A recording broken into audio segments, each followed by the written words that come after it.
Hello guys, नमस्कार। आप देख रहे हैं यूट्यूब चैनल विद्यासागर ऑफिशियल विद्या राय 7909।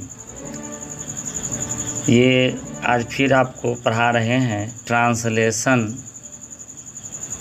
Rainbow simple English translation part 1, उसका एक्सरसाइज 24 यानी 24। पहला ट्रांसलेशन है, यह मोहन है, दिस इज मोहन। दूसरा, यह मोहन नहीं है, तो दिस इज नॉट मोहन। तीसरा, वह सीता है, दैट इज सीता। चौथा, वह सीता नहीं है, दैट इज नॉट सीता।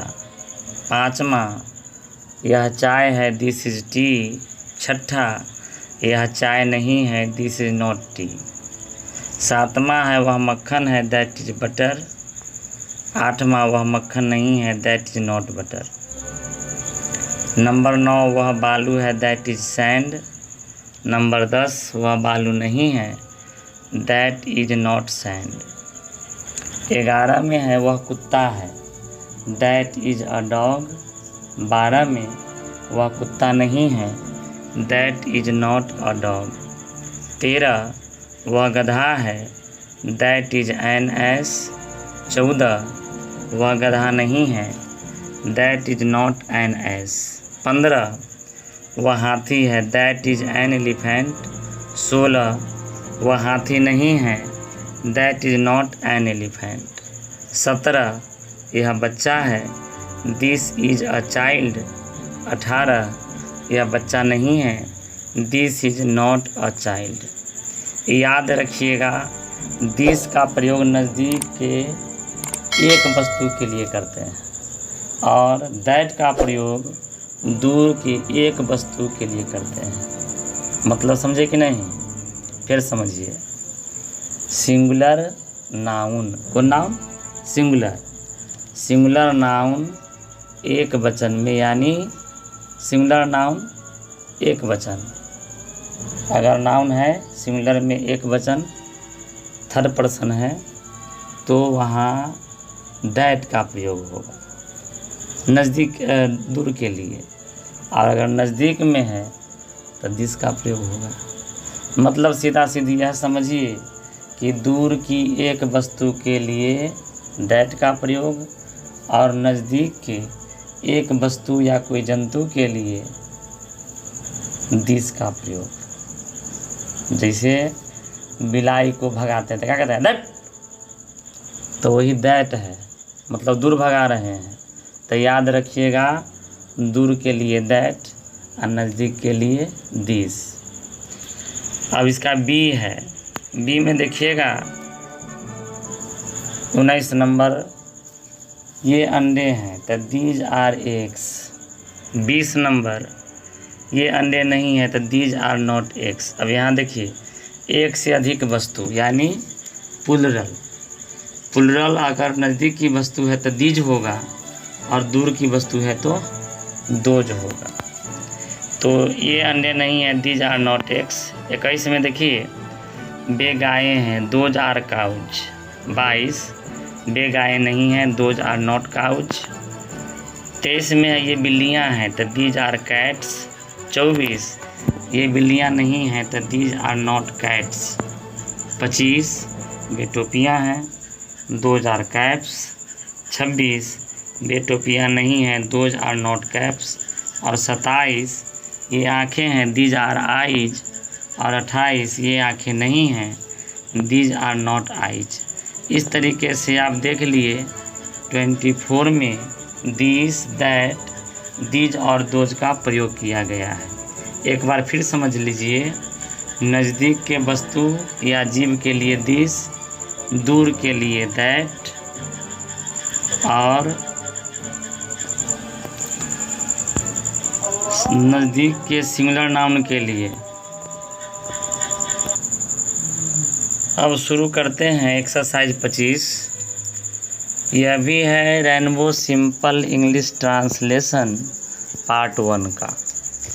इसमें देखिएगा लिखा है, यह गोविंद है, तो होगा दिस इज गोविंद। क्या यह गोविंद है, तो इज दिस गोविंद।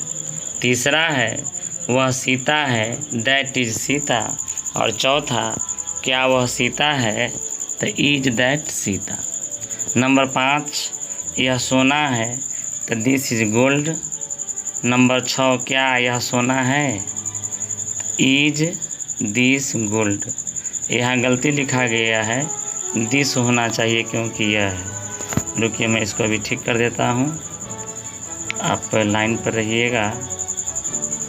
देखिए THIS दिस हो गया, तो जान गए आप। अगला है, वह चांदी है, दैट इज सिल्वर। नंबर 8, क्या वह चांदी है, तो इज दैट सिल्वर। नंबर 9, यह कुत्ता है, तो दिस इज अ डॉग। 10 में है, क्या यह कुत्ता है, तो इज दिस अ डॉग। 11, वह गाय है, तो that is a cow. Number 12, क्या वह गाय है, तो इज दैट अ काऊ। यहाँ देखिएगा, हिंदी का जो वाक्य है उसमें एक नहीं लिखा हुआ है, सिर्फ लिखा हुआ है वह गाय है, लेकिन आपको अंग्रेजी में ये लगाना पड़ेगा। दूसरा है, मतलब 12 नंबर, क्या वह गाय है, यहाँ भी एक नहीं है, लेकिन आपको ए का प्रयोग करना पड़ेगा। यहाँ ए लगाने से सेंटेंस की सुंदरता बढ़ जाती है, और सुंदर चीज़ किससे अच्छी नहीं लगती। आपको भी सुंदरता पसंद है, हमको भी, और सबको पसंद है, इसलिए ये लगाना मत भूलिएगा। अगला, यह हाथी है। देखिए हाथी जो है ये होता है शुरू ई से, और ये है वॉवेल, आपको पहले से मालूम है। तो वॉवेल से शुरू होने वाले वर्ड से पहले आप एन लगाए थे, शुरू में याद होगा, लगाए थे कि नहीं? हाँ, तो शुरू में एन लगा दिए, तो अब ये लगेगा, अभी भी आपको एन लगाना पड़ेगा। तो 13 नंबर में है, यह हाथी है, तो दिस इज एन एलिफेंट। 14, क्या यह हाथी है, तो इज दिस एन एलिफेंट। 15, वह चींटी है, तो दैट इज एन एंट। 16, क्या वह चींटी है, तो इज दैट एन एंट। 17 है, वह सेब है, दैट इज एन एप्पल। 18, क्या वह सेब है, इज दैट एन एप्पल। 19 में, यह कुर्सी नई है, तो दिस चेयर इज न्यू। और 20, क्या यह कुर्सी नई है, is this chair new. New का स्पेलिंग आपको याद है, NEW, लिखने में गलती मत करिएगा। अब शुरू करते हैं एक्सरसाइज 26 यानी 26। यह भी उसी बुक का है। कौन बुक? हाँ ठीक है आपने, rainbow simple English translation part 1 exercise 26, Hindi में बोले तो 26। इसमें देखिए क्या है। पहला है, ये बिल्लियाँ हैं, तो दीज आर कैट्स।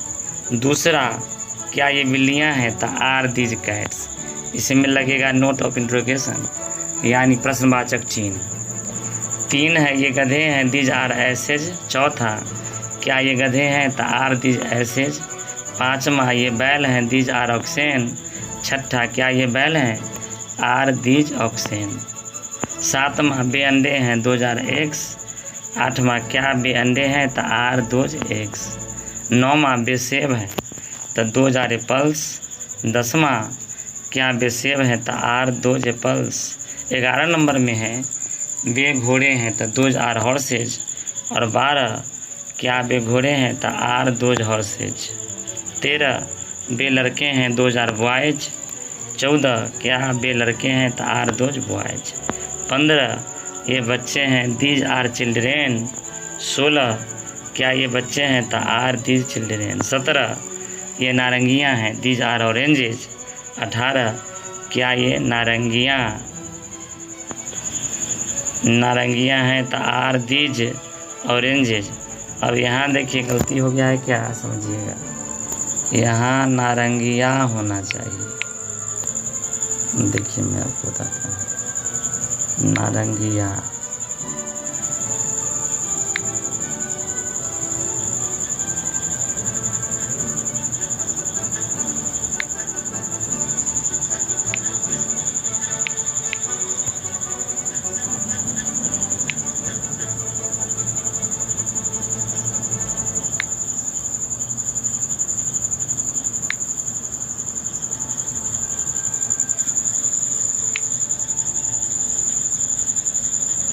यहाँ एक आकार छूट रहा है, आप लोग यहाँ चौपाई लगा दीजिएगा, क्या है कि यहाँ नहीं लग रहा है।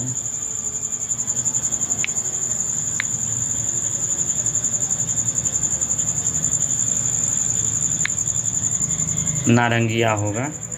और 18, क्या ये नारंगिया हैं? नारंगिया होगा, ये गलत लिखा हुआ है, इसको आप लोग सही कर लीजिएगा, ठीक है। कैसे सही कीजिएगा? यहाँ मैं चांद लगा देता हूँ, वहाँ बिंदु और आकार आप दे देंगे, बस हो जाएगा, ठीक। तो आर दिज ऑरेंजेज, ठीक। और नोट ऑफ इंट्रोगेशन, ये तो समझिएगा होंगे। चलिए अब अगला है कुछ हिंट समझते हैं। इशारे, वो कौन गीत है ना, इशारे इशारों में दिल लेने वाले, बताइए हुनर तूने सीखा कहाँ से। यहाँ भी हिंट्स है। ASS एज, ऐस हुआ, ऐस का प्लूरल होता है ऐसेज, ASSES। और ऑक्स माने बैल, इसका प्लूरल होता है ऑक्सेन, OXEN। उसके बाद एक वर्ड है चाइल्ड, CHILD, इसका प्लूरल होता है चिल्ड्रेन।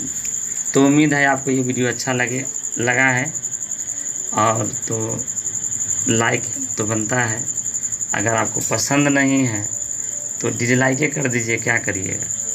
और चैनल पर नए हैं तो सब्सक्राइब ज़रूर करिए, पुराने हैं पहले से सब्सक्राइब कर चुके हैं तो कोई बात नहीं, अपने दोस्तों से, पड़ोसियों से, जिससे आपको लड़ाई झगड़ा भी हो गया है ना, उसका ही मोबाइल ले करके कम से कम सब्सक्राइब ज़रूर कर दीजिए। तो मिलेंगे अगले वीडियो में, तब तक के लिए अपना ख्याल रखिएगा। जय हिंद, जय भारत।